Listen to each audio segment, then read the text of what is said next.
Yes, thank you very much for that introduction. Welcome. I should not really be welcoming you. This is my first visit to Riga, and I'm delighted to be here.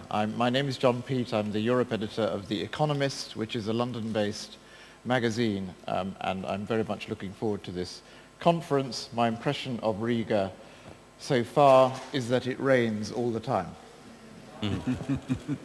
And also that there are always elections going on. Yes. But still, the first panel, my task is to be moderator of the first panel. I'm not sure what the collective word for prime ministers is. A plethora of prime ministers, perhaps. But it's an honor, indeed rather intimidating, to have 5 prime ministers here. The secret of a good conference, I think, is partly the organization and the location. That's easy. Partly the weather, not so easy, but perhaps it will improve this weekend. But the most important secret is outside the control of the conference organizers, and that is the timing of a conference. And this conference seems to me to have the most remarkable timing. Not only is there an election in Latvia tomorrow and an election in Poland in a month's time, but we are reaching perhaps the climax of the euro crisis, and we have if I've got it right, 2 countries represented who are members of the euro here. We are also just finishing, perhaps, we hope, the NATO campaign in Libya, which is raising new questions about NATO, and we are all aware of what Robert Gates said about NATO in June. I suspect the conversation this afternoon will be more about the euro than about NATO, but I'm hoping that something will be said about security and defence as well. My task is to keep each of our speakers to no more, I've been told, than 7 minutes, and to make the conversation as interactive as possible thereafter. We are also being broadcast, and there is an opportunity for the internet audience to pose questions to the panelists. So I would offer greetings to the young diplomatic professionals and others watching us online and say, we hope for your questions if I can master the technology, which is not very likely. With that very brief introduction, I should like to give the floor to the Prime Minister of Latvia, Mr. Valdis Dombrovskis. Please. Good afternoon, everybody. Welcome to annual Riga conference. I'm really glad that Riga conference has developed itself in an important international forum with high-level attendance every year. So last year we had an honor to welcome here presidents of the region. This time it's prime ministers. So I would like to thank prime ministers Tusk, Ansip, Kubilius, and Katainen for joining us in this conference. So today's panel's topic on how to do more with less. I think it's a very challenging topic, but it reflects current realities. We know what the economic situation in Europe is, what the economic situation in US is, and it's quite clear that we have to take difficult choices, prioritize our spending, and unfortunately we know it in Latvia all too well what happens with the budget when you have 18% recession as we had in 2009, and if you have 30% fall in tax revenues as we had in 2009. So we had to deal with huge economic and financial challenges. We did a fiscal adjustment of according to different methodologies, between 13 and 16% of GDP, and quite clearly it affected different sectors of economy. We had to do quite comprehensive reforms in our education and healthcare systems. We had to streamline our public administration, do a number of other reforms. And there is a saying that reform starts when the money ends, and that's exactly what happened in Latvia. Money ended, and so reforms started. And defense and security sector was no exception. We also had to unfortunately reduce our defense spending, but there are also some positive things about this. It also forced us to think about our command structure. So, and eventually we moved from 6 different commands to one unified command, and right now this reform is being used as an example in NATO how to improve efficiency of military command. So not everything is bad about lesser budgets and having to make difficult decisions. But it's also quite clear that being NATO members, we have to stick with our commitments, and we must show our willingness and ability to be responsible allies within NATO. So it's also clear that budget permitting, we will have to gradually increase our defense spending again and to reach a NATO benchmark of 2% of GDP. But also those different choices we had to make us think, especially in Europe, on how to use better our resources. Because collectively Europe is of course military quite powerful, but it's spread across many different countries, and many things, many issues are duplicating each other. So we must think much more of specialization of different tasks within NATO. To give some examples, we have an excellent example of air patrolling of Baltic countries by NATO forces, and maybe it's a good idea to make it a permanent mission and think what Baltic countries can do for the rest of the NATO in a meaningful way, instead of for 3 small countries like Baltic countries trying to develop their own interceptor fleet.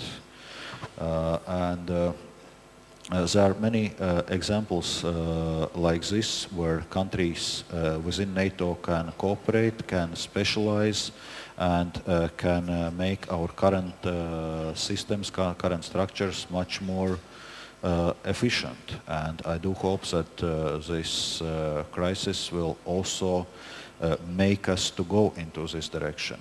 We know in the recent speech, U.S. Defense Secretary Gates also made it quite clear that he expects Europe to live up to its commitments as a part of the NATO, to increase its defense spending and to increase its capacity and willingness to take its share of the burden within NATO. And we really must think how to deliver this and how to efficiently complement each other instead of trying to duplicate within the EU 27 basically very similar structures. And I think that's the main direction which we should be looking if we are willing to answer the question how to do more with less. I will probably stop here and will be ready to answer questions and comments later. Thank you. Thank you very much, Prime Minister. I will give the floor immediately to Mr. Tusk, who, as I said, faces an election himself next month. Prime Minister Tusk. Thank you.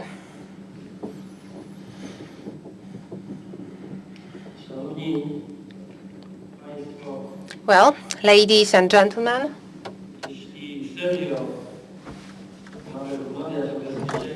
if you are to speak seriously about security, if we are to speak seriously about the security of our nations, of our region, but I think that we can say in a broader sense today, if we are to speak about the security of the whole Western world, whose member we are in the cultural sense, we have always been, and politically and militarily, we have been a part of this world for, well, several dozen years. But first of all, when we are to speak about that, we have to think about our real potential, our real capacity and capabilities.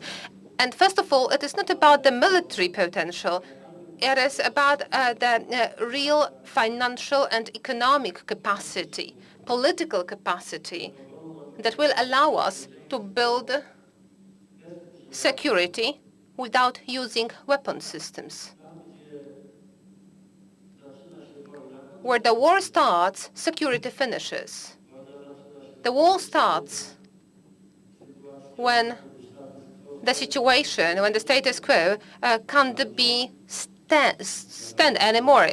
Well, for people, for nations, for states. Today, the subject of security, including military security, unfortunately, is not an abstract subject. More and more often in Europe, we start to speak about an absolutely elementary foundation of security in connection with the crisis that actually, well, touched the whole world, but definitely it touched very painfully the Eurozone, the United States of America, and obviously also the countries from the outside of the Eurozone, which are members of the European Union. It means that today our priority is to take up common effort globally, in the EU, regionally, and nationally, at the level of nation states, so that we could break this chain of events that can lead our part of the world to chaos. Well, Prime Minister Dombrovskis said a moment ago that we all know perfectly well what is going on in Europe and in the United States. Well, it's about the crisis and the signs of economic and financial concern. But the truth seems to be more gloomy and more cruel. Well, apparently everybody sees that bad things happen. But as a matter of fact, nobody knows what is happening very specifically. Today, we do not have a homogeneous diagnosis, and we still do not have the readiness to take up fast and tough decisions on the supranational level. And it can be very clearly seen when you look at how many months we had to spend on building the compromise in the European Union around the six-pack, which is the set of tools which in the future could help to protect the European Union from the crisis, or at least protect the European Union in a more efficient way than the tools that we have been using so far. That is why what is most important for us today is the courage to take decisions. And I want to say very clearly that courageous decisions require role models. They require some heroes we are able to look at, watch, touch, to show them to others. Also those who do not have enough courage. We are in Riga. We are in Latvia. We are in a country that was able to show in recent years what courage really means and how it is possible to get out from the collapse. I am lucky to be Prime Minister of the government in a country which avoided crisis. And first of all, it avoided recession. We noted the growth in each of the most difficult years. However, I do not want to show off saying that, because more warm words should be addressed at these governments and these politicians who were able to take difficult and tough decisions when everything around was going into pieces. I know that it is most difficult to appreciate this in your own home, but I want to say this not just as Prime Minister of the Polish government, but also as the presidency in the Council of the European Union. I want to say that the decisions and the mode of action that was presented by Latvia were a sign of hope and a sign of courage. which more and more frequently and more willingly is really copied in the countries that are at risk of such crisis, because it turned out that courage and imagination still work, and that such features and courage and imagination should not be considered as some archaic and absolutely old-fashioned in the contemporary policy. Also in Poland, the decisions showed that the experience of the regions in such a difficult period can be also an optimistic experience. With the greatest satisfaction today, we show to the greater economies, significantly greater economies than ours, that a true exclusive, in the best understanding of this word, the exclusive club of the countries which effectively fight against the recession is the Baltic Club. If we look at the GDP, for Q2 this year, we can see that the top 5 countries in the European Union in terms of the rate of GDP growth is Estonia, Latvia, Sweden, and Poland. Well, there is nothing miraculous in the water of the Baltic Sea to expect that the Baltic Sea water made us be in such a good, well, relatively good condition. Well, it turned out that lesser or more, but the leaders, the political leaderships in these countries testified to some cool reason, which is typical for our climate, but also courage and imagination, which in the past we, well, sort of missed. And that's why I believe that this is the fundament of the security, of the absolutely crucial importance, the common action, reasonable, sound, prudent when the situation requires. Thank you very much, Prime Minister, for those comments. Your comment on Latvia reminded me, I'm sure everybody in this audience knows already, but if they don't, the book that was written by the Prime Minister of Latvia with, I think, Anders Aslund on the transformation of Latvia, I would recommend it to anybody who hasn't read about surviving a crisis. I will give the floor now to the Prime Minister of Estonia, Andrus Ansip. Thank you very much. Talking about defense issues, we're thinking about the economy anyway. But more or less, it doesn't matter. Everybody has to keep its promises anyway. And in Estonia, we know that we promised when we prepared our country for NATO membership to spend 2% from our GDP for defense. And we would like to keep our promises. Next year we will spend 2% from our GDP for defense purposes. So trust is all about. And defense is not a luxury we can deal with during those good years only. We have to deal with those issues every time, even during the crisis. We promised to take part in different missions, and of course, for Estonian people it's clear. We will stay in Afghanistan until it will be needed and until we will be welcomed in Afghanistan. Together in, together out, it's a must for Estonian people. But back to those finances. We cannot talk seriously about effective defense of the country when state finances, they are in a really bad shape. Somehow we can say that Estonia was quite well prepared for this international financial crisis, because during those really good years, during the years 2002, 2007, we collected quite remarkable reserves to our country.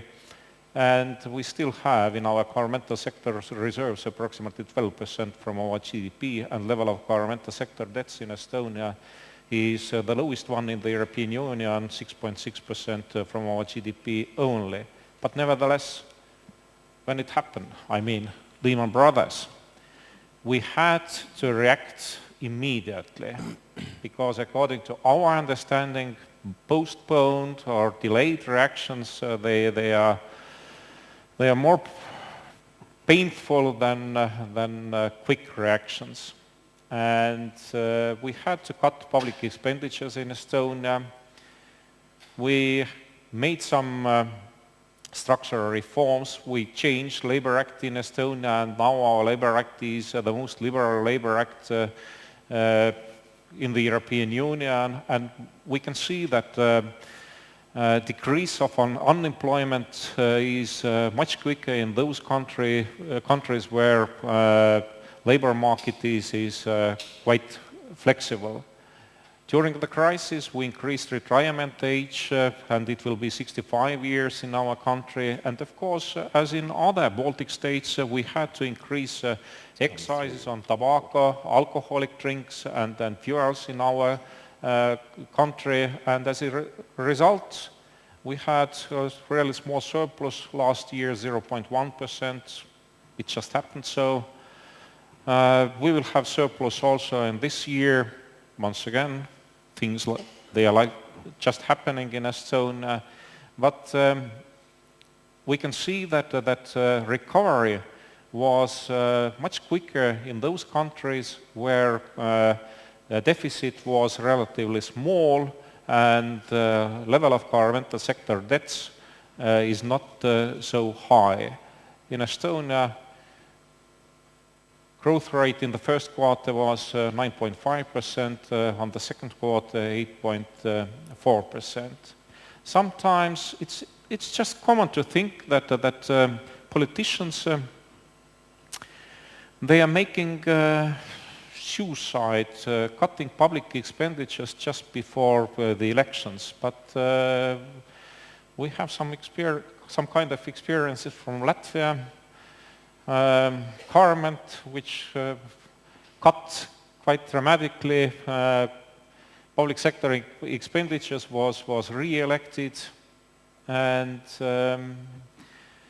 I think common sense is ruling everywhere. According to Eurobarometer, there is strong correlation between public governmental sector debts and public trust in government.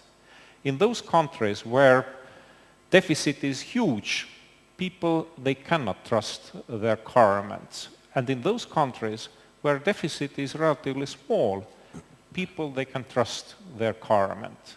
The most popular government in the European Union is in Luxembourg, and their state finances are in a very good shape.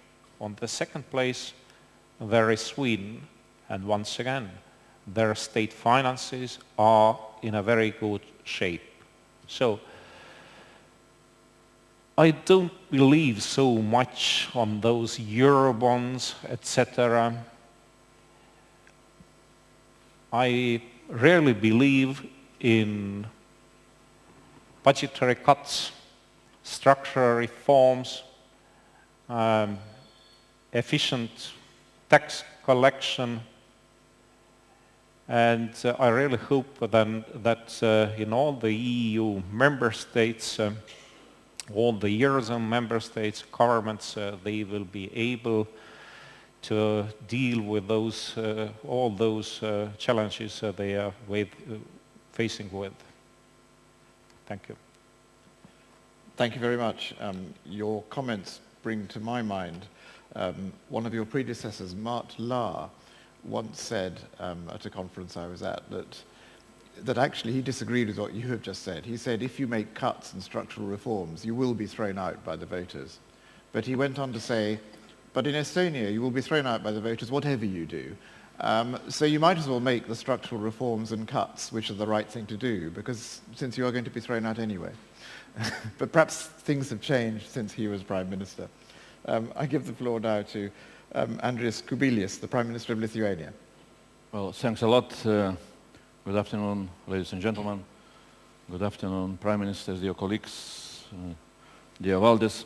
Really, I think that this is the best choice to speak about the topic, to do more with less on security issues when you are here in Latvia, in Riga, and you are talking, really having in the company Valdis Dombrovskis.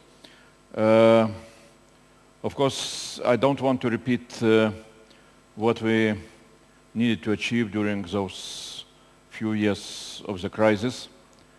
And this is obvious that you can read very perfect book of Valdis Dombrovskis and Andres Asland, where everything is exactly described. But when we are speaking about security, of course, Baltic states is a very good place to look what we managed to achieve and what we need to achieve when we are speaking about security. Once I calculated that in the Baltic states, during the last several hundred years, each 30 years, something was happening, or some militaries were coming from one side or from another side, and we had big challenges with our security. So security, the topic of security in the Baltics is permanently very important. And another point which I would like to say at the very beginning. We have very good coincidence that exactly just now we're celebrating 20 years anniversary of our international recognition and our diplomatic relations rebuilt back in 1991. And of course, because of that, because of our membership in the EU and NATO, we achieved in our security during those 20 years what we were not managing to achieve during the last several hundred years. So that is why, really, I would like to thank, first of all, our neighbors from Scandinavian countries, our Polish neighbors, because with their assistance, we have in our security development really very huge progress if we are looking from a historical point of view. But when we are celebrating 20 years anniversary, of course, there is a very big temptation to look what we can say about security challenges for the next 20 years. And of course, when you are looking into the last decades of the 20th century and the beginning of the 21st century, you can see that the challenges to security are different from what we had in the history. And I would like to just to name a few of the challenges which I think we need to look with a very effective attention when we are speaking about the next 20 years. And I would like to speak not only about the challenges of, let's say, military security. Three major goals when we are speaking about security challenges and what we can do and how we can do more with less. So first of all, of course, security of economic stability. Single, united and stable EU market for us is a very crucial topic. And of course, what was mentioned before, I just can repeat that those who want to look for the model roles, what the governments need to do before the crisis, should look into the government of Andrus Ansip. Those who want to look what the government needs to do during very deep crisis and very painful crisis should look into the government of Valdis Dombrovskis. Second challenge, when we're looking into our region and to the next 20 years, I think this is a challenge of security of energy and transport infrastructure. We cannot speak about security of the Baltic region in such a soft way if we are not looking into the challenge what we need to do to have Baltic states not an isolated islands in Europe, and especially energy sector, but also of course transport infrastructure. So and the last point, the last challenge which I would like to mention is of course security of eastern neighborhood. I think that this is we need to see as a strategic goal that the territory in between of EU and Russia should come closer to Europe, and that would bring much more of security into not only into this region but into all Europe. So those are the challenges which I would like to mention when we are speaking here in Riga, trying to find the ways how to do more with less when we are speaking about security. And I would like to say that we can do more with less if we should understand that this is an agenda not for separate countries, not for individual countries.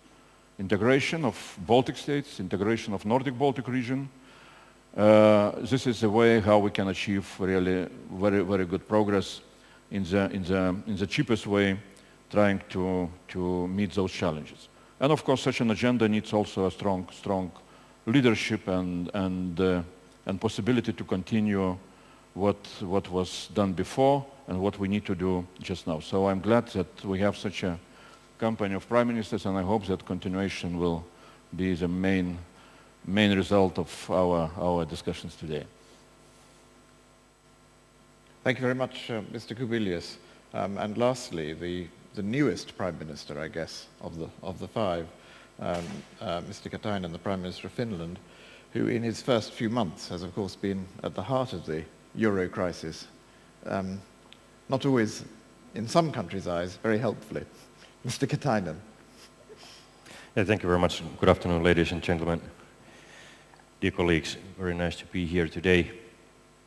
We really have been in a bullseye in the euro crisis, not only because of the current situation, but also we suffered the most when looking at the euro area during the last financial crisis. Our GDP dropped more than 8% in 2009. Of course, it's not comparable to the loss what the Baltic countries suffered, but anyway, within the euro area we suffered a lot, the most. And this is because of our structure of economy. We are very heavily export-driven economy, and that's why international stability is very crucial for us.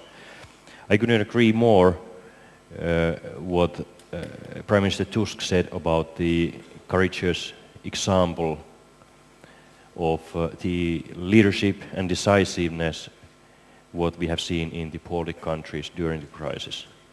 It's a very good lesson for all of us. I mean,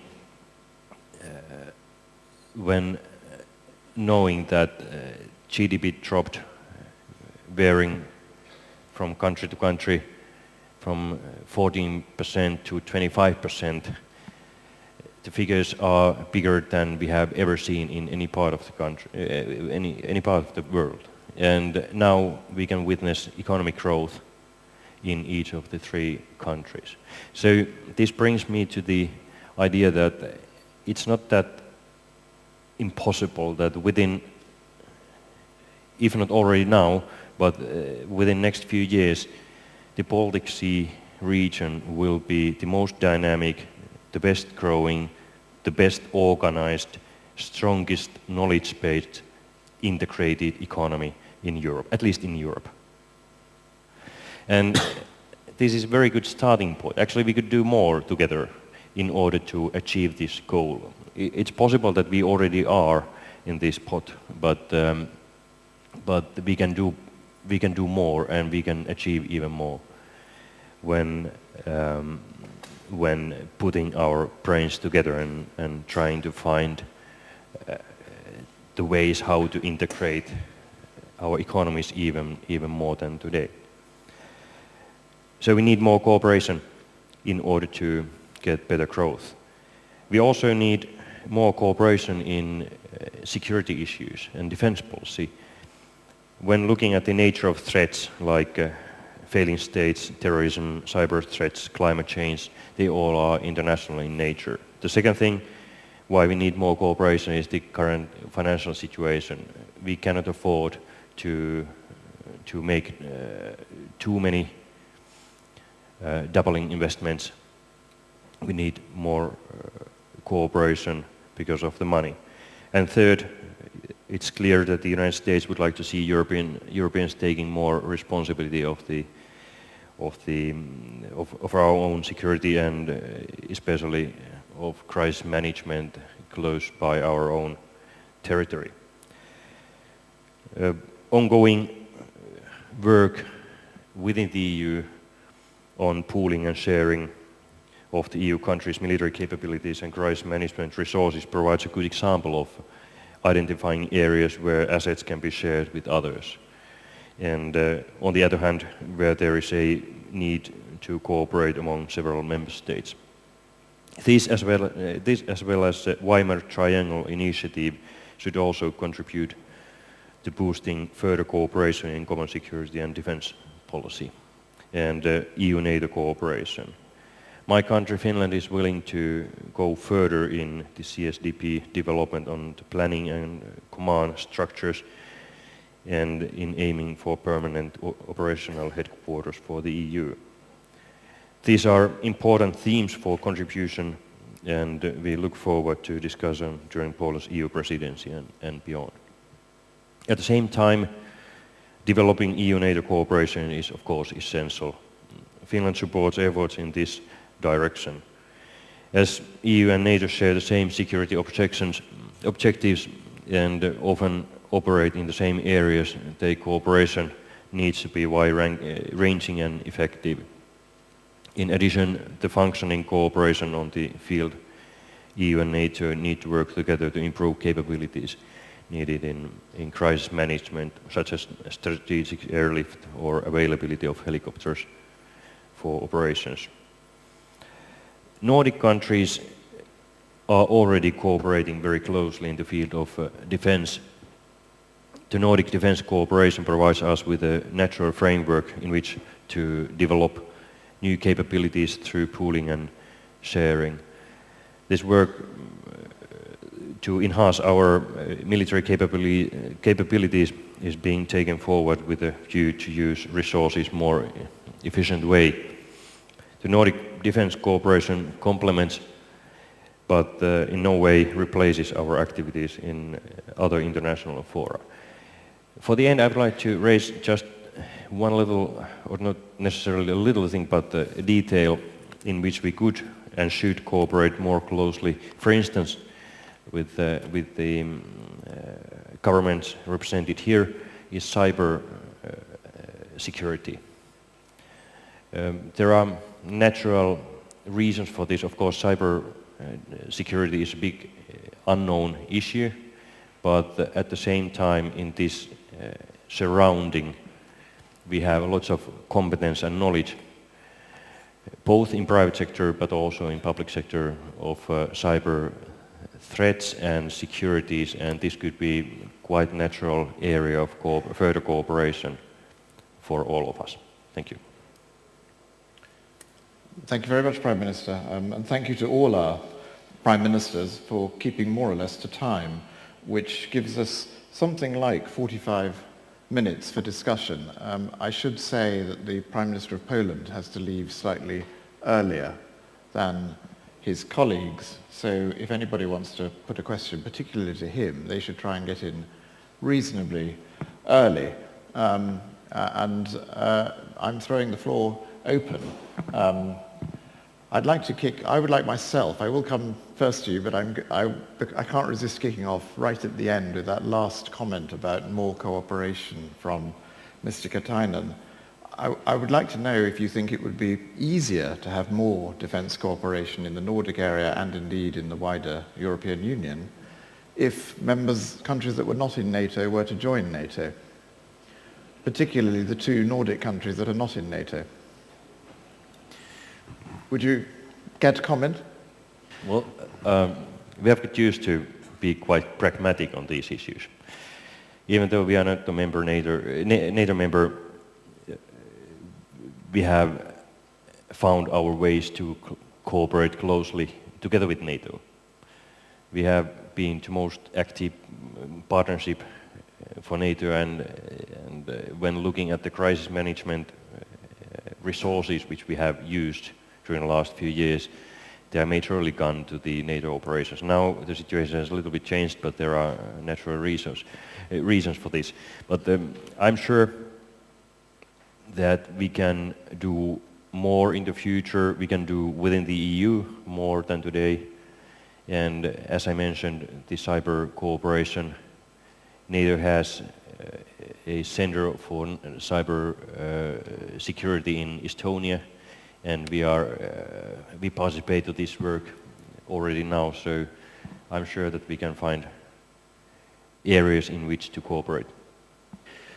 I would like to say that this regional cooperation is in a quite good shape here in the Nordic-Baltic region, I'm not talking only about defense cooperation, but cooperation in this field is also in a really good shape. There is a lot of Estonian officers who got their military education in Finland, for example. We are taking part in this Nordic battle group together with Sweden, for example. This defense cooperation is quite good shape in Nordic Baltic region, but I would like to say that also economical cooperation in this region is quite deep. And talking once again about Estonia, I would like to say that 70% from all the FDIs we got into our economy from Nordic countries, mainly from Sweden and Finland, and foreign direct investments made from Estonia. They were mainly made to our neighboring countries, to Latvia and to Lithuania. It means we are quite deeply integrated in economical meaning in this region already. I would like to say that cooperation between the Baltic states, between governments or prime ministers of the Baltic states, especially during the crisis, was really fruitful. If you have to increase excises on tobacco, for example, you cannot do it alone in one small single country. You have to coordinate those activities with our neighbors, with their neighbors, and I would like to say that this cooperation, especially during the crisis, was really fruitful. And as it was said by Andres Kubilius, my colleague already, we cannot find any big differences in those actions taken during the crisis by the governments in this Baltic region. But I would like to say that actions taken in Latvia, they gave us really good results. It's a miracle, we can say. Just 2 years ago, deficit, according to some prognosis in Latvia, was near to 20%, and because Valdis Dombrovskis' government made really good job, deficit this year will be 3.8%, next year hopefully 2.5%. And once again, I would like to say maybe there is our part also, because cooperation between those three Baltic states and Finland was really fruitful during the crisis. Thank you very much. We had a question over here. I think, is there a microphone, or do you just shout? Yes, there is a microphone. And if you could say who you are, I think it's Fraser Cameron from the European Policy Centre. No, it was here actually. Yeah, Fraser Cameron. I was slightly surprised the panel didn't make any reference to North Africa and Libya. And I wonder, although we're discussing this in more detail in the next panel, what lessons they would draw from the recent experience looking to the future of European defence and NATO from what has been happening in terms of essentially a coalition of the willing dealing with Libya, and with the benefit of hindsight, and this is specifically for Mr. Tusk, whether he might have taken any other decisions. Sorry, that was me. I think perhaps Mr. Tusk might care to comment on that. There was also the question of whether there was a worry that people would focus more to the south than to the east in future. Prime Minister Tusk.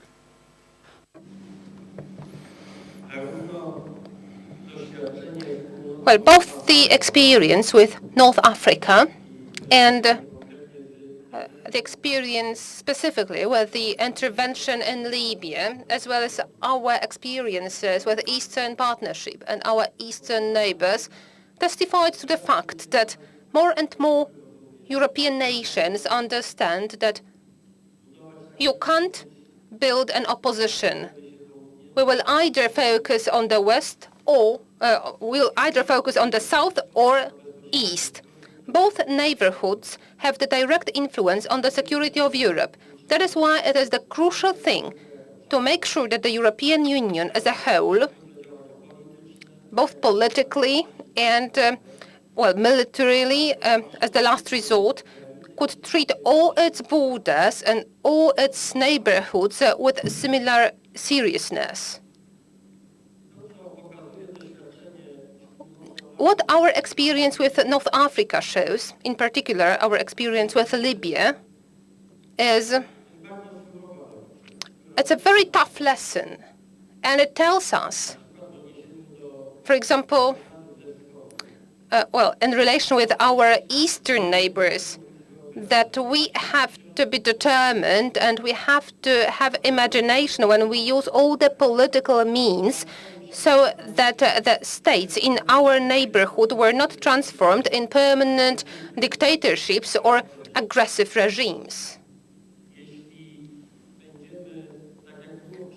If, as it was in the case of Libya, but not just Libya, if for many years we will pretend that we are having to do with an acceptable norm, then the end can always turn out to be identical, which means that it can give fruits in the form of the armed conflict. When I look at the activity of different states that are encompassed in the Eastern Partnership, it is clearly visible that Europe stands a great chance that by means of assistance and pressure at the same time make our eastern border, our eastern flank secure without a necessity of using some instruments than purely political instruments in some distant future. The second lesson drawn from Libya is the lesson of, not just military character, but the lesson of European politics. And it's, if you will, it's a classical lesson that was already made or drawn by ancient rulers. There is no efficient politics without strong leadership and effective initiative. Procedures, treaties, agreements don't work if there is no strong political will and strong political leadership which is capable of making decisions. And that's why, regardless of how we will evaluate the Libyan conflict, the very fact that there are politicians in Europe that decided to make a decision, I evaluate this as something optimistic also for the future, because we will also understand in other areas that Europe without leadership will cease to be an integrated political organism. It will be just a facade. It will be just a collective hypocrisy. Thirdly, it was very clearly seen that Europe was not well prepared for fast, decisive, and coordinated military effort when such a political decision is made. And it was so for different reasons, including logistics, technical reasons, and also financial reasons. It seems that especially after Americans told us very clearly, also in the Libyan context, they said this, but they also acted along these lines. And it was also mentioned here, when they said that Europe had to take over definitely more responsibility for its own security. From that moment on, we cannot pretend that there is no subject of common European security policy, European as general policy. And that's why we, as the presidency in Poland, we proposed some steps to make something practical out of declarations, so that in a more distant future, because I suspect that it will take some time, but it's important for us to realize that the world could see that Europe is capable of fast and homogeneous uniform efforts to a greater degree than it has been so far, to a greater degree than it has been shown by the Libyan crisis. But let me say once again that it was thanks to the initiative of, amongst others, French and British initiative. Thanks to their initiative, the Libyan crisis did not really show the weakness of Europe to an extent we could have been afraid of a few years ago. And that's why also our actions here in our region, on, for example, the air policing missions. We should be courageous to strengthen them, to reinforce them. And we should understand that the European Union should be an organization which guarantees to a greater and greater degree to the security to its members, the members of the European Union. And the last sentence, which is about the key word in Europe today, which is trust. To be able to use army together, to be able to take together military decisions, we have to be much more integrated as the European Union. These must be common standards, but first of all, I believe these must be common values. If we are not able today to build a stable Eurozone, if we are not able to build the monetary community, we will not be able to build a permanent military community. Because to be able to be ready to use weapons in solidarity as the European Union, we have to be integrated even more than we are integrated today. That's why for the European security, it seems to be absolutely crucial to say very clearly, stop. Stop to all the disintegrating trends in the European Union. And if we don't say this, in a few years or in a dozen years, individual players in the European Union will again be condemned to individual policy, also in the security context, at a cost for all of us. And these words should be dedicated mainly to the greatest members of the European Union, so that they could believe again that the security of Europeans depends on the degree of integration in Europe, and that it must always be the point of departure for every discussion about ammunition, logistics, operational plans, contingency plans, etc. I misled the audience because we are actually going to try and finish at 5:15, so we haven't got that long. But I have a question over there, and then one there, and one here. Klaus Wittmann, former German general and senior fellow at the Aspen Institute, Germany. I would also like to direct my question to Prime Minister Tusk and follow up from what you just said and from what some of your colleagues said about specialization, pooling, sharing, GSDP. The Polish EU presidency has laid out quite ambitious goals for the further development of the GSDP, which I find very urgent, not least because the next two presidencies, Cyprus and Denmark, cannot be expected to do very much in that field. So my question is, sir, how do you assess the prospect for achievements during your term, and could your objectives then be further developed or further pursued in the Weimar Triangle format? Well, as far as the second issue is concerned, I have no doubts that serious conversation about security of Europe in the military context requires maximum cooperation along the axis of Paris, Berlin and Warsaw for several reasons. And I believe that this statement does not require any special reasoning. Although I would like to draw your attention to one aspect especially clearly. This is a political and historic aspect.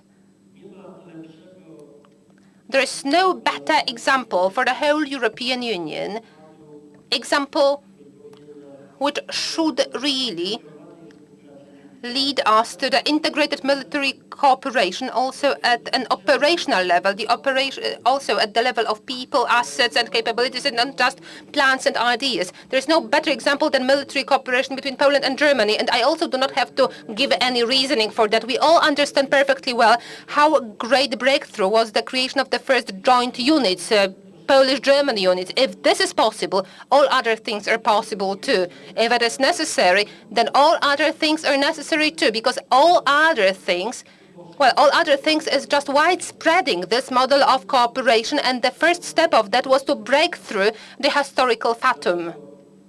And that's why this axis, well, not because of egotism, of Paris, Berlin, or Warsaw, but because of the fact that it could be a genuine, real, tangible beginning of common defense policy. Certainly, for all of us, it is important what the position of London is. However, we have to respect, well, this, if you will, permanent skepticism or some distance. We know that this is how the European Union was founded, and that's why I would rather concentrate my attention, just as general, on maximum cooperation in the Weimar Triangle. And one sentence about the future of our projects that we would like to execute during our presidency. They are ambitious when we compare them with the so far inability or impotence, or rather, well, lack of determination. They are not really very ambitious if we compare them with the real needs in the European security. I'm glad that it was possible to convince our partners from Troika, which means Danish and Cypriots, so that, well, regardless of their personal or national engagement, that both these countries treated these issues as their priorities too. And our cooperation with subsequent presidencies, as I believe, can be fruitful because we got full acceptance from the subsequent presidencies to continue the subject and to really have the commitment there. From our perspective, the consistency in these actions is the prerequisite to seriously speak about the common defense policy of Europe. Thank you very much. We have a question over here. Thank you. My name is Ala Olyum. I work for the European External Action Service in Brussels. I wanted to follow up on this theme of the enhanced military planning and command capability in the EU. You already, Prime Minister Tusk, referred to the British skepticism, but I'm just wondering how far you're willing to go without having the British on board, and how much sense it makes to have this increased cooperation without having UK participation. And I'd also, if I may, like to pose the question to the three other Baltic Prime Ministers who haven't here stated their opinion. We heard the Finnish support is pretty clear, but how does Estonia, Latvia and Lithuania stand on this question? Thank you. Four of you, perhaps starting with Mr. Tusk.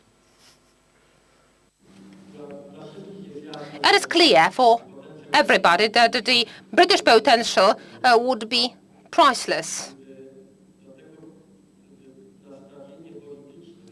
If the political attitude of the UK would match its capabilities, we would feel in Europe more secure. But the Libyan operation testified that in action the UK can be determined and full of decision. And I believe that if we speak at the level of practical actions and practical commitments without ornaments of political ideas or visions, it is difficult to exclude the situation that the British will turn out to be a very practically practical partner, good partner in defense issues. We have to be able to live with different attitudes of different states to be able to get practical results. Poland, with its historical experience, will very much focus on trying, well, when we build common defense future, we should be searching for the maximum number of practical solutions that would engage assets and capabilities, people and resources, and to a lesser extent, ideas and visions. And that then, I believe, it is not necessary, well, the British distance will not really have to be a load for that, or a burden. Would you like to comment on this question, Mr. Dombrovskis?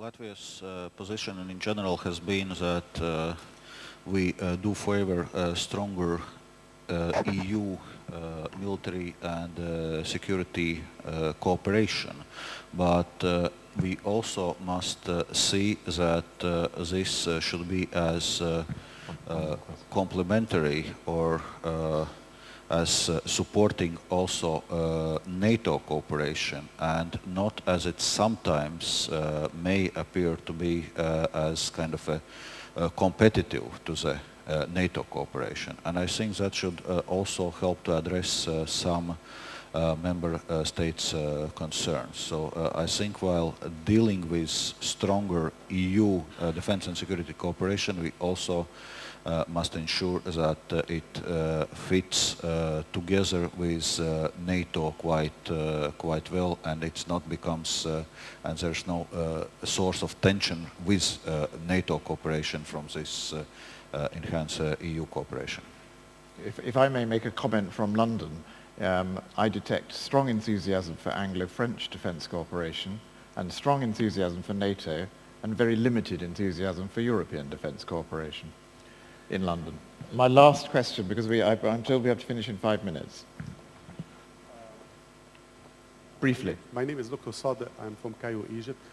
As you know, NATO did a good job in Libya, and the Middle East is experiencing now a spring like East Europe in 1989.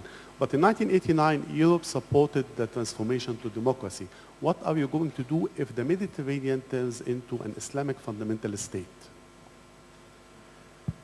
Well, it's a very big last question. Yes, Mr. Kubilius.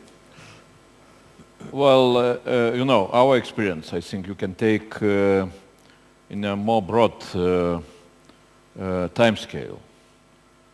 Yes, we experienced springs of democracy back in end of 1989, 1990s. And that was very nice, and we had very good support from our neighbors, Scandinavians and other European countries.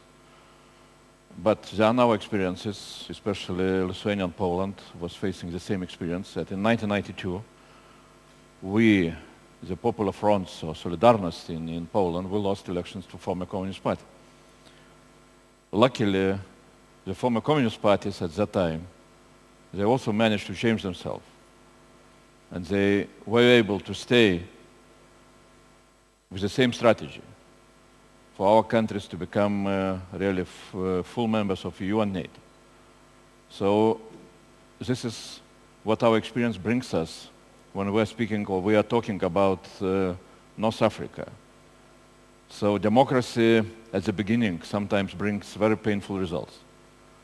And Europe should work, not only with those forces who are just now standing for democracy and human rights in North Africa, but also try to find a way what to do with those who perhaps have a little bit different opinion at the moment, and try to convince them that prosperity of that region belongs on very clear strategic lines which all the political forces should keep in mind and keep an agreement among themselves. A last word from Mr. Katainen. Yeah, very shortly, Briefly. It's a big question, what you said. I tend to think that if the European Union is not efficient in everything what it's doing, the soft power, so to speak, we really know. And there's a demand for, so to speak, soft power in Northern Africa at the moment. When talking about strengthening the civic society,